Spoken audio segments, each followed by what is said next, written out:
Whenever two people meet, there are really 6 people present.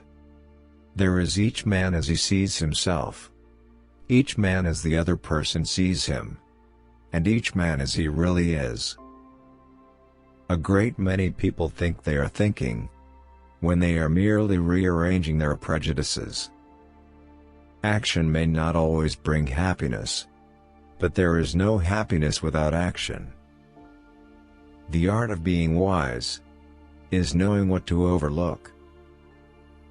We are like islands in the sea, separate on the surface but connected in the deep. The greatest discovery of any generation is that a human can alter his life by altering his attitude. The greatest weapon against stress is our ability to choose one thought over another. Seek out that particular mental attribute which makes you feel most deeply and vitally alive, along with which comes the inner voice which says, "This is the real me." And when you have found that attitude, follow it. Be not afraid of life. Believe that life is worth living, and your belief will help create the fact. Whenever you're in conflict with someone, there is one factor that can make the difference between damaging your relationship and deepening it. That factor is attitude. To perceive the world differently, we must be willing to change our belief system. Let the past slip away. Expand our sense of now, and dissolve the fear in our minds. Good humor is a philosophic state of mind.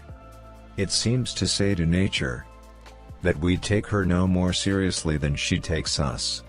I maintain that one should always talk of philosophy with a smile. If you believe that feeling bad or worrying long enough will change a past or future event, then you are residing on another planet with a different reality system. We may be in the universe as dogs and cats are in our libraries, seeing the books and hearing the conversation, but having no inkling of the meaning of it all.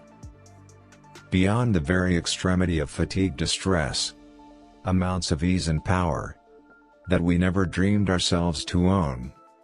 Sources of strength, habitually not taxed at all, because habitually we never push through the obstruction.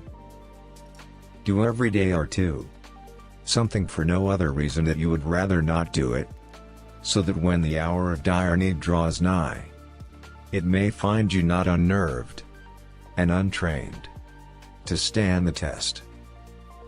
Human beings, by changing the inner attitudes of their minds, can change the outer aspects of their lives. Our view of the world is truly shaped by what we decide to hear. Our view of the world is truly shaped by what we decide to hear. If any organism fails to fulfill its potentialities, it becomes sick. Knowledge about life is one thing. Effective occupation of a place in life, with its dynamic currents passing through your being, is another. There is no more miserable human being than one in whom nothing is habitual but indecision.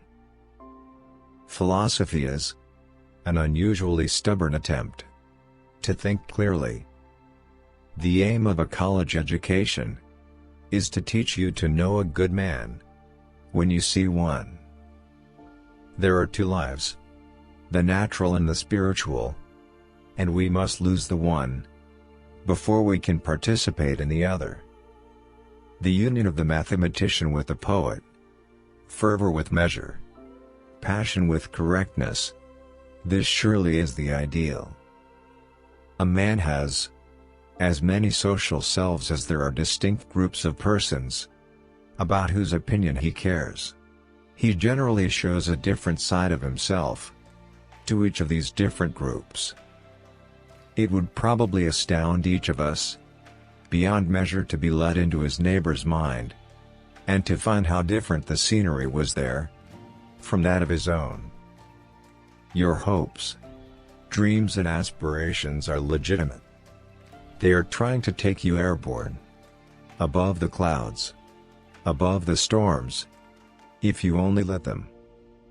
If you wish to upset the law, that all crows are black, you mustn't seek to show that no crows are. It is enough if you prove one single crow to be white. If this life is not a real fight, in which something is eternally gained for the universe by success, it is no better than a game of private theatricals, from which one may withdraw at will. But it feels like a real fight. A man with no philosophy in him is the most inauspicious and unprofitable of all possible social mates. Each of us literally chooses, by his way of attending to things, what sort of universe he shall appear to himself to inhabit. The prevalent fear of poverty among the educated classes is the worst moral disease from which our civilization suffers. Philosophy lives in words, but truth and fact well up into our lives in ways that exceed verbal formulation. Action seems to follow feeling, but really action and feeling go together, and by regulating the action, which is under the more direct control of the will, we can indirectly regulate the feeling, which is not. When a thing is new, people say, it is not true. Later, when its truth becomes obvious, they say, it is not important. Finally, when its importance cannot be denied, they say, anyway, it is not new. Human beings are born into this little span of life, of which the best thing is its friendships and intimacies. And yet they leave their friendships and intimacies, with no cultivation, to grow as they will by the roadside, expecting them to keep, by force of mere inertia. A great nation is not saved by wars. It is saved by acts without external picturesqueness.